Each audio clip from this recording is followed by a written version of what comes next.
ಲೋಕಸಭೆಯಲ್ಲಿ ಅದಾನಿ ವಿಚಾರ ಮತ್ತೆ ಪ್ರತಿಧ್ವನಿಸಿದೆ. ನಿನ್ನೆ ರಾಹುಲ್ ಗಾಂಧಿ ಪ್ರಶ್ನೆಗಳಿಗೆ ಇವತ್ತು ಪ್ರಧಾನಿ ಮೋದಿ ಉತ್ತರ ಕೊಡ್ತಾರಾ ಅನ್ನೋ ಕುತೂಹಲ. ಕೇಂದ್ರ ಸರ್ಕಾರದ ವಿರುದ್ಧ ನಿನ್ನೆ ರಾಹುಲ್ ಗಾಂಧಿ ವಾಗ್ದಾಳಿಯನ್ನ ನಡೆಸಿದ್ರು. ಸಾಲು ಸಾಲು ಪ್ರಶ್ನೆಗಳನ್ನ ಕೂಡ ಕೇಳಿದ್ರು. ಈ ಪ್ರಶ್ನೆಗಳಿಗೆ ಇವತ್ತಿನ ತಮ್ಮ ಮಾತಿನ ಮೂಲಕ ಉತ್ತರವನ್ನ ನೀಡ್ತಾರಾ ಪ್ರಧಾನಿ ಮೋದಿ ಅನ್ನೋ ಕುತೂಹಲ. ಸದ್ಯಕ್ಕೆ ಪ್ರಧಾನಿ ಅವರ ಮಾತು ಆರಂಭವಾಗ್ತಾ ಇದ್ದಂತೆ ವಿಪಕ್ಷಗಳು ಗದ್ದಲವನ್ನ ಸದನದ ಒಳಗೆ ಕ್ರಿಯೇಟ್ ಮಾಡಿವೆ.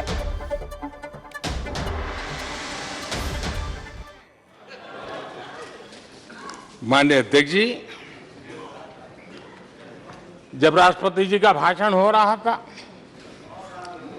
कुछ लोग कन्नी भी काट गए और एक बड़े नेता महामहिम राष्ट्रपति जी का अपमान भी कर चुके हैं। जनजातीय समुदाय के प्रति प्लीज प्लीज प्लीज नफरत भी दिखाई दी है प्लीज, और हमारे जनजातीय समाज के प्रति उनकी सोच क्या है। देखिए, सदन के तरीके से चलेगा। आप लोग बोले थे, सबने सुना था, कोई डिस्टर्बेंस नहीं हो। नो, गलत। लेकिन जब इस प्रकार की बातें टीवी के सामने कही गई तो भीतर पड़ा हुआ जो नफरत का भाव था, जो सच, वो बाहर आके ही रह गया। ये खुशी है। ठीक है, बाद में चिट्ठी लिख करके बचने की कोशिश तो की गई है। माननीय अध्यक्ष जी, जब राष्ट्रपति जी के भाषण पर चर्चा मैं सुन रहा था तो मुझे लगा कि बहुत सी बातों को मौन रह कर भी स्वीकार किया गया है। यानी एक प्रकार से सबके भाषण में सुनता था तब लगा कि राष्ट्रपति जी के भाषण के प्रति किसी को इतराज नहीं है, किसी ने उसकी आलोचना नहीं की। भाषण की हर बात, अब देखिए क्या कहा है राष्ट्रपति जी ने, मैं उन्हीं के शब्द कोट करता हूं। राष्ट्रपति जी ने अपने भाषण में कहा था, जो भारत कभी अपनी अधिकांश समस्याओं के समाधान के लिए दूसरों पर निर्भर था, वही आज दुनिया की समस्याओं के समाधान का माध्यम बन रहा है। राष्ट्रपति जी ने यह भी कहा था, जिन मूल सुविधाओं के लिए देश की एक बड़ी आबादी ने दशकों तक इंतजार किया, वे इन वर्षों में उसे मिली है। बड़े बड़े घोटालों, सरकारी योजनाओं में भ्रष्टाचार की जिन समस्याओं से देश मुक्ति चाहता था, वह मुक्ति अब देश को मिल रही है। पॉलिसी पैरालिसिस की चर्चा से बाहर आकर आज देश और देश की पहचान तेज विकास और दूरगामी दृष्टि से लिए गए फैसलों के लिए हो रही है। ये पैराग्राफ जो मैं पढ़ रहा हूं वो राष्ट्रपति जी के भाषण के पैराग्राफ को मैं कोट कर रहा हूं, और मुझे आशंका थी कि ऐसी बातों पर यहां जरूर इतराज करने वाले तो कुछ लोग निकलेंगे, वो विरोध करेंगे, ऐसा कैसे बोल सकते हैं राष्ट्रपति। लेकिन मुझे खुशी है किसी ने विरोध नहीं किया, सबने स्वीकार किया। और माननीय अध्यक्ष जी, मैं 140 करोड़ देशवासियों का आभारी हूं कि सबके प्रयास के परिणाम आज इन सारी बातों को पूरे सदन में स्वीकृति मिली है। इससे बड़ा गौरव का विषय क्या हो सकता है। आदरणीय अध्यक्ष जी, सदन में हंसी मजाक, टीका टिप्पणी, नोक-झोंक ये तो होता रहता है,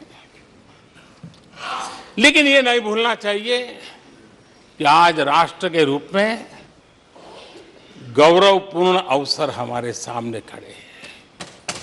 गौरव के क्षण हम जी रहे हैं। राष्ट्रपति जी के पूरे भाषण में जो बातें हैं वो 140 करोड़ देशवासियों के सेलिब्रेशन का अवसर है। देश ने सेलिब्रेट किया है।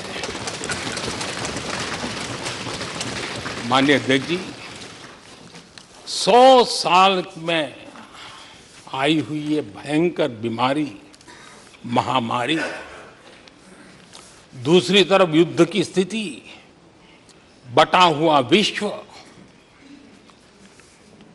इस स्थिति में भी, इस संकट के माहौल में भी देश को जिस प्रकार से संभाला गया है, देश जिस प्रकार से संभला है, इससे पूरा देश आत्मविश्वास से भर रहा है, गौरव से भर रहा है।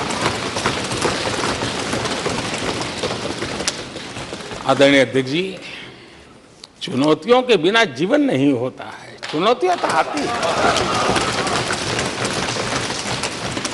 लेकिन चुनौतियों से ज्यादा सामर्थ्यवान है 140 करोड़ देशवासियों का जज्बा। 140 करोड़ देशवासियों का सामर्थ्य चुनौतियों से भी ज्यादा मजबूत है, बड़ा है और सामर्थ्य से भरा हुआ है। इतनी बड़ी भयंकर महामारी, बटा हुआ विश्व, युद्ध के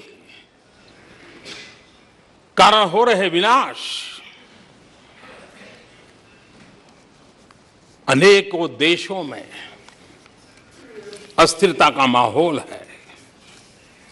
कई देशों में भीषण महंगाई है, बेरोजगारी, खाने पीने का संकट, और हमारे अड़ोस पड़ोस में भी जिस प्रकार से हालत बने हुई है, ऐसी स्थिति में माननीय अध्यक्ष जी, कौन हिंदुस्तानी इस बात पे गर्व नहीं करेगा कि ऐसे समय में भी देश दुनिया की 5वीं बड़ी अर्थव्यवस्था बना है।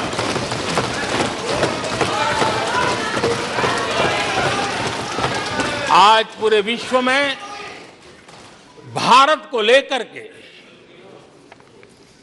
पॉजिटिविटी है, एक आशा है, भरोसा है। और माननीय अध्यक्ष जी, ये भी खुशी की बात है कि आज भारत को विश्व के समृद्ध देश ऐसे G20 समूह की अध्यक्षता का अवसर भी मिला। ये देश के लिए गर्व की बात है। ये देश के लिए गर्व की बात है। 140 करोड़ देशवासियों के लिए गौरव की बात है। लेकिन मुझे लगता है, पहले मुझे नहीं लगता था, लेकिन अभी लग रहा है शायद इससे भी कुछ लोगों को दुख हो रहा है। 140 करोड़ देशवासियों में किसी को दुख नहीं हो सकता है। वो आत्मनिरीक्षण करे, वो कौन लोग हैं जिसको इसका भी दुख हो रहा है। माननीय अध्यक्ष जी,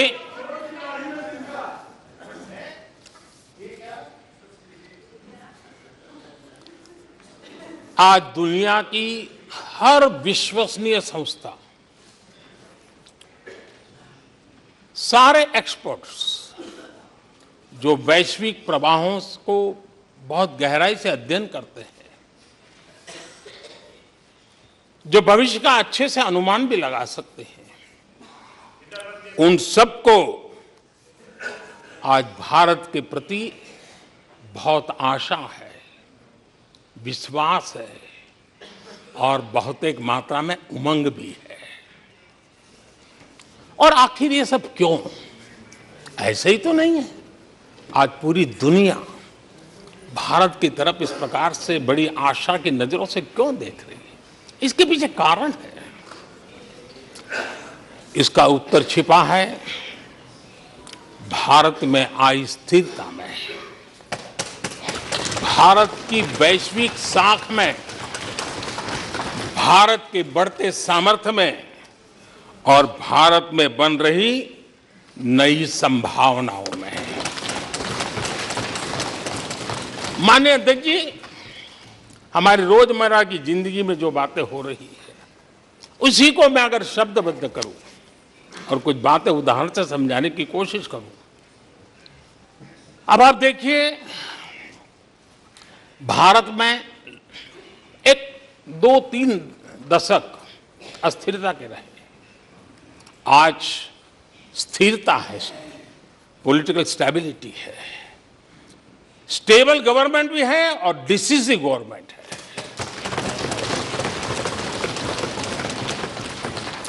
और उसका भरोसा स्वाभाविक होता है। एक निर्णायक सरकार, एक पूर्ण बहुमत से चलने वाली सरकार, वो राष्ट्रहित में फैसले लेने का सामर्थ्य रखती है। और ये वो सरकार है, रिफॉर्म आउट ऑफ कंपल्सन नहीं, रिफॉर्म आउट ऑफ कन्विक्शन हो रहे हैं। और हम इस मार्ग पर हटने वाले नहीं हैं, हम चलते रहेंगे। देश को समय की मांग के अनुसार जो चाहिए वो देते रहेंगे। माननीय अध्यक्ष जी, एक और उदाहरण की तरफ मैं जाना चाहूंगा। इस कोरोना काल में मेड इन इंडिया वैक्सीन तैयार हुई। भारत ने दुनिया का सबसे बड़ा वैक्सीनेशन अभियान चलाया और इतना ही नहीं, अपने करोड़ों नागरिकों को मुफ्त वैक्सीन के टीके लगाए। इतना ही नहीं, 150 से ज्यादा देशों को इस संकट के समय हमने जहां जरूरत थी वहां दवाई पहुंचाई, जहां जरूरत थी वहां वैक्सीन पहुंचाई।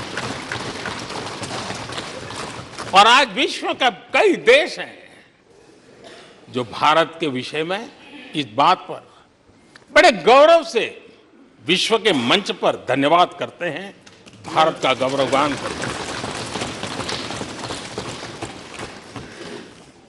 उसी प्रकार से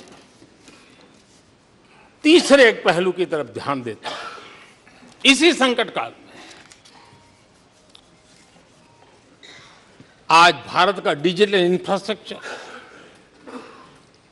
जिस तेजी से डिजिटल इंफ्रास्ट्रक्चर ने अपनी ताकत दिखाई है, एक आधुनिकता की तरफ बदलाव किया है, पूरा विश्व इसका अध्ययन कर रहा है।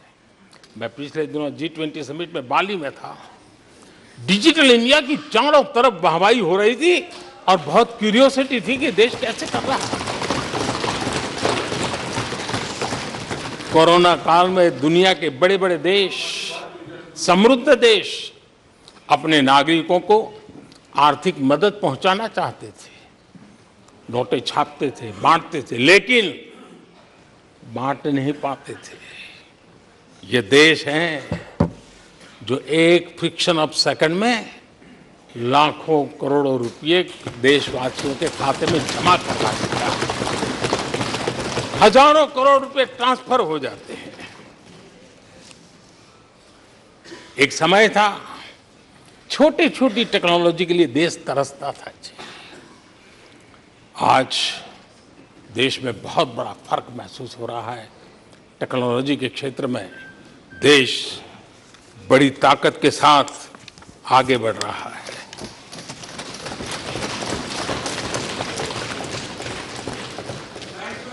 कोविन दुनिया के लोग अपने वैक्सीनेशन का सर्टिफिकेट भी दे नहीं पाते जी। आज वैक्सीन लो, हमारे मोबाइल फोन पर हमारा सर्टिफिकेट दूसरी सेकंड पे अवेलेबल है। ये ताकत हमने दिखाई है। माननीय अध्यक्ष जी,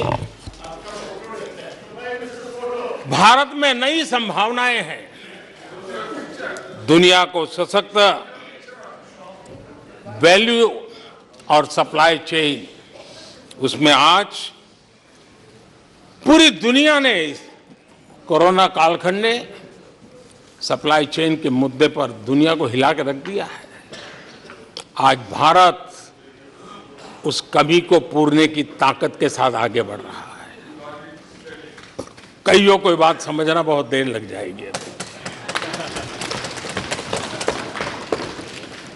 भारत आज इसी दिशा में एक मैन्युफैक्चरिंग हब के रूप में उभर रहा है और दुनिया भारत की समृद्धि में अपनी समृद्धि देख रही है। माननीय अध्यक्ष जी, निराशा में डूबे हुए कुछ लोग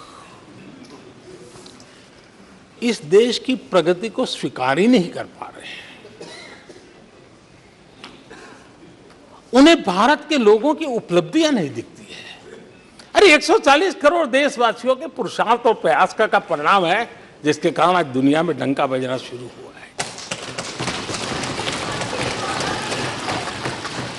उन्हें भारत के लोगों के पुरुषार्थ और परिश्रम से प्राप्त उपलब्धियां उनको नजर नहीं आ रही हैं।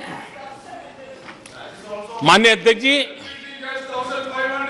पिछले 9 वर्ष में भारत में 90,000 स्टार्टअप्स, और आज स्टार्टअप की दुनिया में हम दुनिया में तीसरे नंबर पर पहुंच चुके हैं। एक बहुत बड़ा स्टार्टअप इकोसिस्टम आज देश के टायर 2, टायर 3 सिटीज में भी पहुंच चुका है। हिंदुस्तान के हर कोने में पहुंचा है। भारत के युवा सामर्थ्य की पहचान बनता जा रहा है। माननीय अध्यक्ष जी, इतने कम समय में और कोरोना के विकट कालखंड में 108 यूनिकॉर्न बने हैं। और एक यूनिकॉर्न का मतलब होता है उसकी वैल्यू 6-7 हजार करोड़ से ज्यादा होती है। ये देश के नौजवानों ने करके दिखाया। माननीय अध्यक्ष जी, आज भारत दुनिया में मोबाइल मैन्युफैक्चरिंग में दुनिया में दूसरा बड़ा देश बन गया है। घरेलू विमान यात्री, डोमेस्टिक एयर ट्रैफिक में आज विश्व में हम तीसरे नंबर पर पहुंच चुके हैं। एनर्जी कंजम्पशन प्रगति के एक मानदंड माना जाता है। आज भारत एनर्जी कंजम्पशन में दुनिया में एक कंज्यूमर के रूप में तीसरे नंबर पर हम पहुंच चुके हैं। रिन्यूएबल एनर्जी की कैपेसिटी में हम दुनिया में चौथे नंबर पर पहुंच चुके हैं। स्पोर्ट्स, कभी हमारी कोई पूछ नहीं होती थी, कोई पूछता नहीं था। आज स्पोर्ट्स की दुनिया में हर स्तर पर भारत के खिलाड़ी अपना रुतबा दिखा रहे हैं, अपना सामर्थ्य दिखा रहे हैं। एजुकेशन समेत हर क्षेत्र में आज भारत आगे बढ़ रहा है। पहली बार, माननीय अध्यक्ष जी, गर्व होगा, पहली बार हायर एजुकेशन में एनरोलमेंट वालों की संख्या 4 करोड़ से ज्यादा हो गई। इतना ही नहीं, बेटियों की भी भागीदारी बराबर होती जा रही है।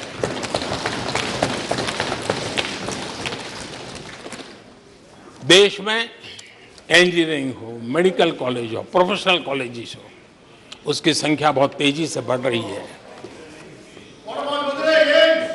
स्पोर्ट्स के अंदर भारत का परचम ओलंपिक हो, कॉमनवेल्थ हो, हर जगह पे हमारे बेटे हमारी बेटियों ने शानदार प्रदर्शन किया है। माननीय अध्यक्ष जी, किसी भी भारतीय को ऐसी अनेक बातें मैं गिना सकता हूं। राष्ट्रपति जी ने अपने भाषण में कई बातें कही हैं।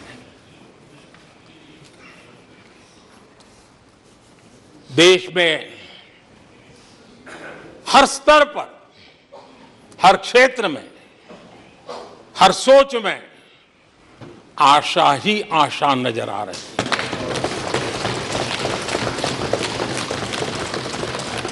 एक विश्वास से भरा हुआ देश है, सपने और संकल्प लेकर के चलने वाला देश है।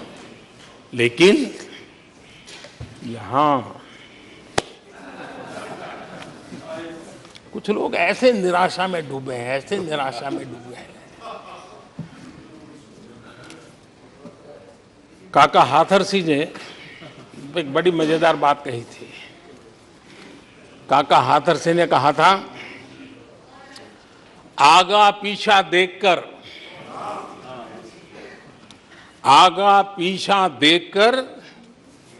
क्यों होते गमगीन, जैसी जिसकी भावना वैसा दिखे सीन।